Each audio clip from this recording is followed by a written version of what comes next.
तो स्वागत है आपके अपने YouTube चैनल सुपर 30 IQ में। और आज हम बात करेंगे स्पीडी सामान्य विज्ञान के क्वेश्चन के ऊपर। जैसा कि आप सभी को दिख रहा है, स्पीडी सामान्य विज्ञान का हम जो सीरीज चला रहे हैं उसका हम आज आवर्त सारणी का पार्ट 2 के MCQ क्वेश्चन को देखेंगे। आप अगर हमारे पिछले वीडियो को नहीं देखे हैं तो प्लीज़ हमारे पिछले वीडियो को देखिए, और भी ज़्यादा आपको बेनिफिट होगा। तो हम शुरू करते हैं आज का अपना सेशन और देखते हैं आज का क्वेश्चन। तो आज का हमारा पहला क्वेश्चन है कि आधुनिक आवर्त सारणी के पांचवें जो आवर्त में कितने तत्व होते हैं। तो आधुनिक आवर्त सारणी के जो पांचवा तत्व होता है उसमें आवर्तों की संख्या कितनी होती है? तो 18 होती है। ऑप्शन जैसे कि सी सही हो जाएगा। अब आता है क्वेश्चन नंबर 37 की ओर और देखते हैं कि आधुनिक आवर्त सारणी के 17वें जो वर्ग को क्या कहा जाता है। तो आधुनिक आवर्त सारणी के 17वें वर्ग को जो है कि हैलोजन कहा जाता है। ऑप्शन जैसे कि ये सही हो जाएगा। अब आते हैं क्वेश्चन नंबर 38 की ओर कि सबसे भारी प्राकृत तत्व कौन सा है। तो सबसे भारी प्राकृत तत्व जैसे कि ये हो जाएगा आपको ऑप्शन नंबर ए यूरेनियम जो है से कि सबसे भारी प्राकृतिक तत्व जो होता है यूरेनियम होता है। ऑप्शन ए सही हो जाएगा।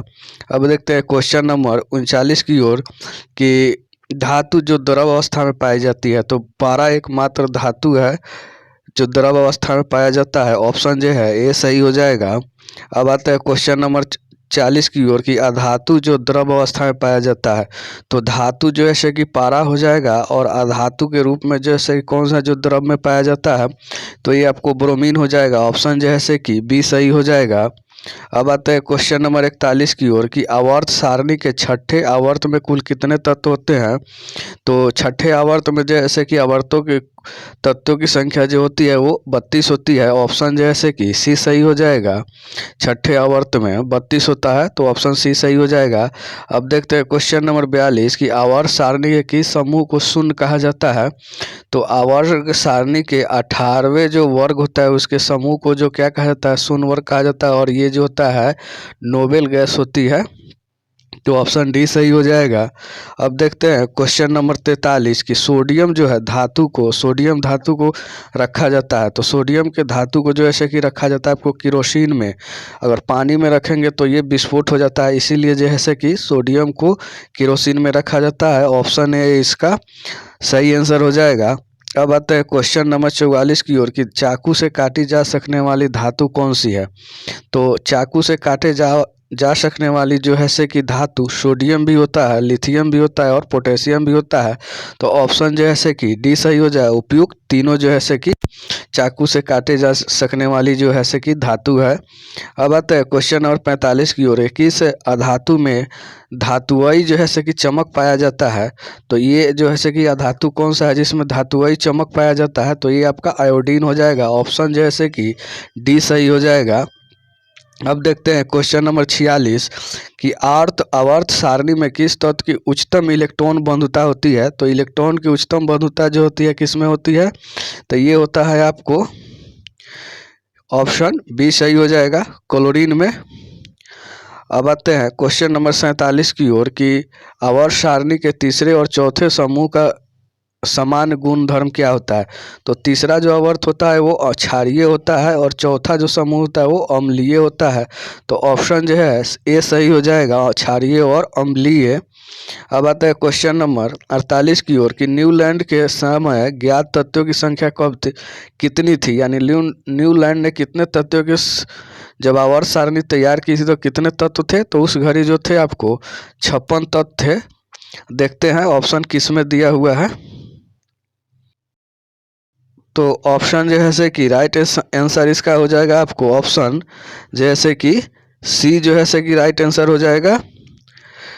न्यूलैंड के समय तत्वों की ज्ञात संख्या जो कितनी थी वो थी आपको 56 थी। ऑप्शन नंबर जो है से कि आपका सी सही हो जाएगा। न्यूलैंड के समय ज्ञात तत्वों की संख्या कितनी थी। तो वो थी आपको 56 था। ऑप्शन सी सही हो जाएगा। अब आते हैं नेक्स्ट क्वेश्चन की ओर और नेक्स्ट जो हमारा क्वेश्चन है कि आवर्त सारणी में क्षैतिज कतारों को क्या कहा जाता है। तो आवर्त सारणी में जो क्षैतिज कतारें होती है उसको क्या कहा जाता है। तो उसको जैसे कि आपको आवर्त कहा जाता है। ऑप्शन ए इसका सही आंसर हो जाएगा।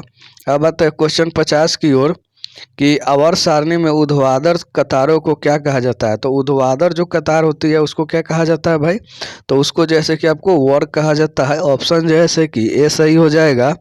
अब आता है क्वेश्चन नंबर 51 की ओर कि मेंडलीव के समय ज्ञात तत्वों की संख्या कितनी थी। तो मेंडलीव के समय जो है से कि ज्ञात तत्वों की संख्या जो थी आपको 63 था। ऑप्शन नंबर सी सही हो जाएगा। 63 थी मेंडलीव के समय ज्ञात तत्वों की संख्या 63 था। ऑप्शन नंबर सी जो है कि सही हो जाएगा। और न्यूलैंड के समय ज्ञात तत्वों की संख्या कितनी थी, तो आपको 56 थी, याद रखिएगा। अब आता है क्वेश्चन नंबर 52 की ओर कि अक्रिय गैस हीलियम किस ब्लॉक का सदस्य है। तो हीलियम जो है, अक्रिय गैस हीलियम जो आपका है ये जो है कि इस ब्लॉक का तत्व है। ऑप्शन नंबर ए सही हो जाएगा।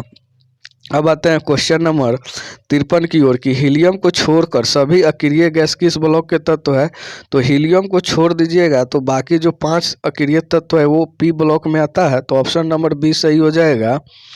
अब आते हैं क्वेश्चन नंबर 54 की ओर कि आवर्त सारणी के किसी आवर्त में बाएं से दाएं जाने पर परमाणु के आकार में क्या परिवर्तन होता है। तो जैसे कि ये घटता है। ऑप्शन बी सही हो जाएगा। बाएं से दाएं की ओर अगर हम जाते हैं तो परमाणु का आकार घटता है। ऑप्शन बी सही हो जाएगा। अब आता है क्वेश्चन नंबर 55 की ओर कि आवर्त सारणी के किसी वर्ग में ऊपर से नीचे जाने पर, जब ऊपर से नीचे जाने पर जो है ऐसे कि परमाणु के आकार में क्या होता है, परिवर्तन होता है। तो ये जो है ऐसे कि आपको बढ़ता है। ऊपर से नीचे जाइएगा आवर्त में, सॉरी वर्ग में, तो ये जैसे कि बढ़ता है। ऑप्शन नंबर ए सही हो जाएगा। अब आता है क्वेश्चन नंबर 56 की ओर कि अक्रिय गैसों की संख्या कितनी होती है। तो अक्रिय गैसों जिसको नोबेल गैस के भी कहा जाता है तो 6 होती है। ऑप्शन डी सही हो जाएगा। नोबेल गैस की संख्या जो है 6 है, जिसको अक्रिय गैस भी कहा जाता है। अब आता है क्वेश्चन नंबर 57 की ओर कि अक्रिय गैसों की संयोजकता कितनी होती है। तो अक्रिय जो गैस होती है इसकी संयोजकता जो होती है ऐसे कि 0 होती है। तो ऑप्शन नंबर ए सही हो जाएगा। अब आता है क्वेश्चन नंबर 58 की ओर, किस अक्रिय गैस का उपयोग विद्युत बल्ब में किया जाता है।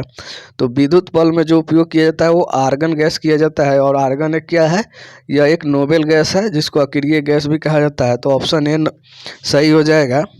अब आता है क्वेश्चन 59 की ओर कि किसी तत्व के परमाणु के अंतिम कक्षा में उपस्थित इलेक्ट्रॉनों की संख्या कहलाती है। तो किसी तत्व के परमाणु के अंतिम कक्षा में उपस्थित इलेक्ट्रॉनों की संख्या जैसे क्या कहलाती है। तो ये कहलाती है आपको संयोजी इलेक्ट्रॉन। ऑप्शन नंबर जैसे कि बी सही हो जाएगा। अब आते हैं नेक्स्ट क्वेश्चन की ओर, और हमारा जो नेक्स्ट क्वेश्चन है कि आधुनिक आवर्त सारणी में टेढ़ी मेढ़ी जो रेखा है किसे अलग करती है। तो आवर्त सारणी में जो टेढ़ी मेढ़ी रेखा होती है वो किसको अलग करती है। तो ये करती है आपको धातुओं को अधातुओं से। ऑप्शन जैसे कि बी सही हो जाएगा। अब आता है क्वेश्चन नंबर 61 की ओर कि किसी एक वर्ग के सभी तत्वों में संयोजी इलेक्ट्रॉनों की संख्या क्या होती है। तो किसी एक तत्व में संयोजी इलेक्ट्रॉनों की जो संख्या होती है वो क्या होती है। तो ये होता है आपको समान होता है। ऑप्शन जैसे कि ये सही हो जाएगा। अब आता है क्वेश्चन नंबर 62 की ओर कि गैसीय अवस्था में पाए जाने वाला हाइड्रोजन जो है सही कौन सा होता है। तो गैसीय अवस्था में जो पाया जाने वाला हाइड्रोजन होता है वो ऑप्शन नंबर आपका ए सही हो जाएगा। क्लोरीन जो है सही गैसीय अवस्था में पाया जाने वाला हाइड्रोजन होता है। अब आता है क्वेश्चन नंबर 63 की ओर कि ठोस अवस्था में पाया जाने वाला हाइड्रोजन कौन सा है। तो ठोस अवस्था में जो पाया जाता है वो हाइड्रोजन कौन सा है। तो ये आपको आयोडीन हो जाएगा। ऑप्शन जैसे कि सी सही हो जाएगा, आयोडीन। अब आता है क्वेश्चन नंबर 64 की ओर कि कौन सा अक्रिय गैस जैसे कि वायुमंडल में नहीं पाया जाता है।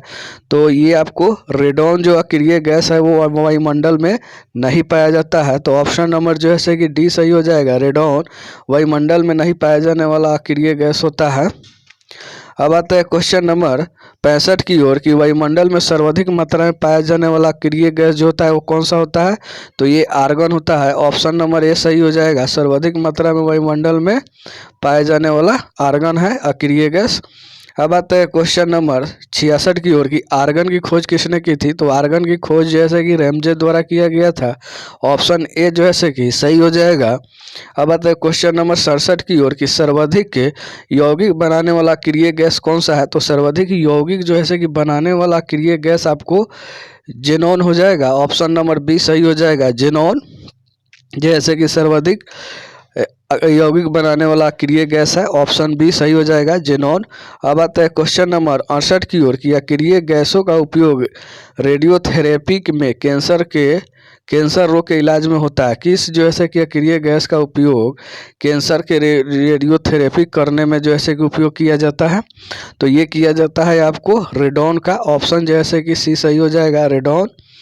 अब आता है क्वेश्चन नंबर 69 की ओर कि आर्गन जो है, आर्गन का जो है कि द्रव्यमान कितना होता है। आर्गन का आपको बताना है कि द्रव्यमान कितना होता है, तो आर्गन का द्रव्यमान जो है कि 40 होता है, ऑप्शन जैसे कि सी सही हो जाएगा।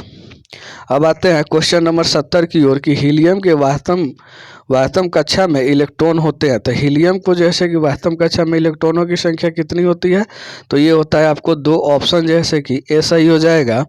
अब आते हैं क्वेश्चन नंबर 71 की ओर, और 71 नंबर हमारा क्वेश्चन है कि हीलियम को छोड़कर सभी अक्रिय गैसों की वास्तव कक्षा में इलेक्ट्रॉनों की संख्या कितनी होती है, तो सभी वास्तव कक्षा में इलेक्ट्रॉनों की जो संख्या होती है वो 8 होती है, ऑप्शन जैसे कि बी सही हो जाएगा, सॉरी ऑप्शन जैसे कि डी सही हो जाएगा, 8। अब आते हैं क्वेश्चन, तो आज का सेशन दोस्तों, आज का सेशन हमारा यहीं समाप्त होता है।